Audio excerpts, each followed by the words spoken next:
Devon Archer's testimony shows real quid pro quo in Ukraine was Joe Biden. We also have Hunter Biden's business partner testifies, and it's damning for Joe Biden. This is what I got for you today. I also got some transcript from the Devon Archer interview that they did behind closed doors to Congress, and we'll just share some of this today for you. So let's get right into it.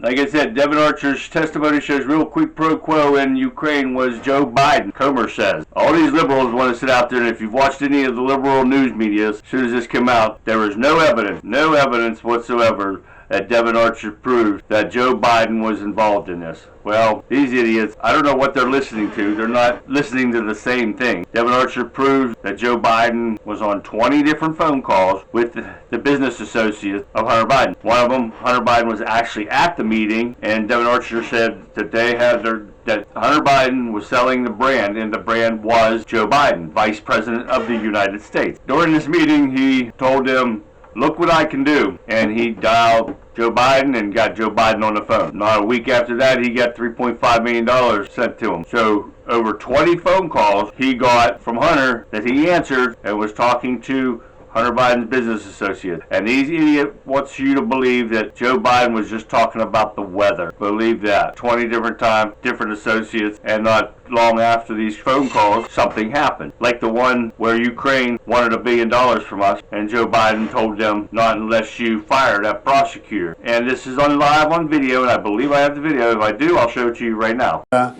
I remember going over convincing our team, or others, to convincing us that we should be providing for loan guarantees. And I went over for, I guess, the 12th, 13th time to Kyiv, and I was supposed to announce that there was another $1 billion loan guarantee. And I had gotten a commitment from Poroshenko and from Yatsenyuk that they would take action against the state prosecutor, and they didn't. So they said they were walking out to press conference. I said, "No," I said, "I'm not going to, we're not going to give you the $1 billion." They said, "You have no authority. You're not the president." The president said. I said, "Call him." I said, "I'm telling you, you're not getting the $1 billion." I said, "You're not getting the $1 billion. I'm going to be leaving here." And I think it was, 6 hours? I said, "I'm leaving in 6 hours. If the prosecutor's not fired, you're not getting the money." Well, son of a bitch.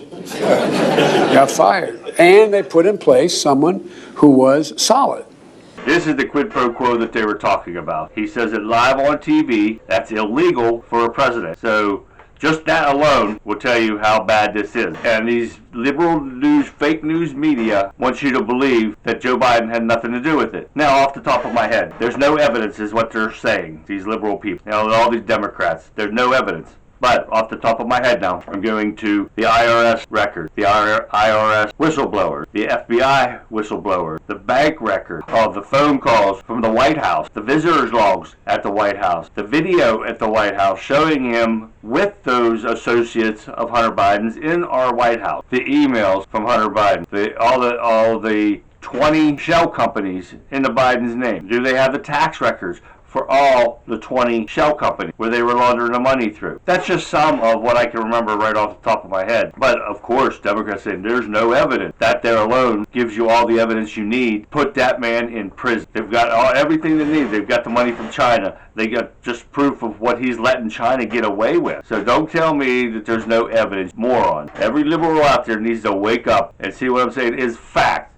Look it up. Fact check me, I dare you. So now let's get into some of what Devon Archer was saying during his meeting or interrogation or his questions in front of Congress. Now, first off, we're going to Devon Archer testifies that Hunter Biden put the then vice president on the speakerphone during business meetings over 20 times. I guess they were all business meetings. Archer testified that Joe Biden was put on the phone to sell the brand. The brand is Joe Biden. These phone calls included a dinner in Paris with a French energy company and China with Jonathan Lee, the CEO of BHR. That's all. They also have him in the meetings with a Russian oligarch, which her husband has died. He was the mayor of Moscow, that has paid Hunter Biden over $3 million. Now let's continue. Archer acknowledged that then Vice President Biden had coffee with Jonathan Lee, the CEO of BHR, in Beijing. Then Vice President Biden even wrote a letter of recommendation for college for Lee's daughter. He's not going to do that for free. Archer confirmed Joe Biden was referred to as "my guy" by Hunter Biden. In the spring of 2014, then Vice President Biden attended a business dinner with son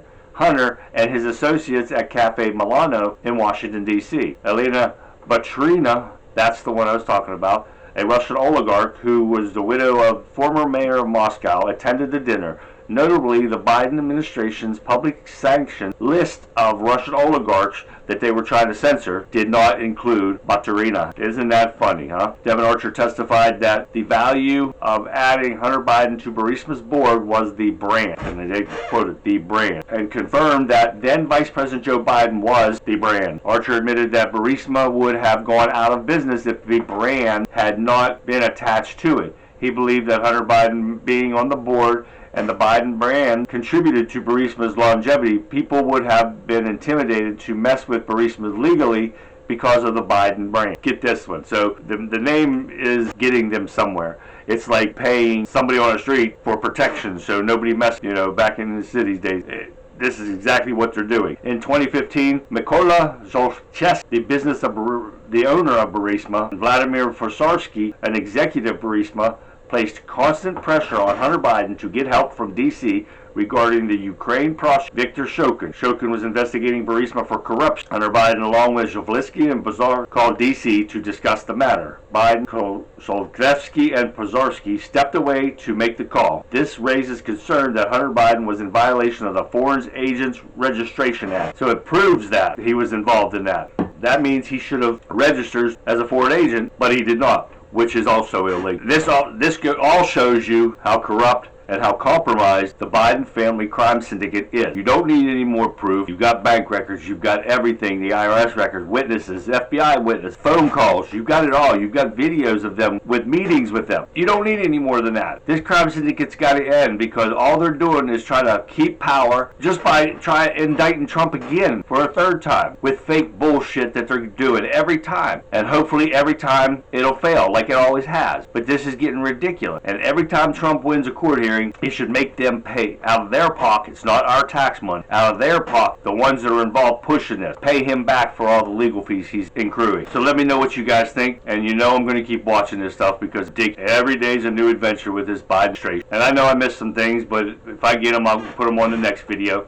So please don't forget to share my videos, get them out there, follow me on Rumble, subscribe to my YouTube channel, give me some more subscribers before they kick me off, and let's get this word out there. And I know you probably already heard this because this was a couple days ago, but I was kind of busy yesterday, so help me out, follow me on Rumble at Chasu, C-H-A-S-U, and I'll leave a link down here for my YouTube channel if you don't go to Rumble. So check them out. Let me know what you guys think. Leave questions and comments below. And as soon as I get some more information, I'll get it out to you. So in the meantime, this has been The Talking Point with the Country Conservative. I'm Charlie, and I'll see you next time.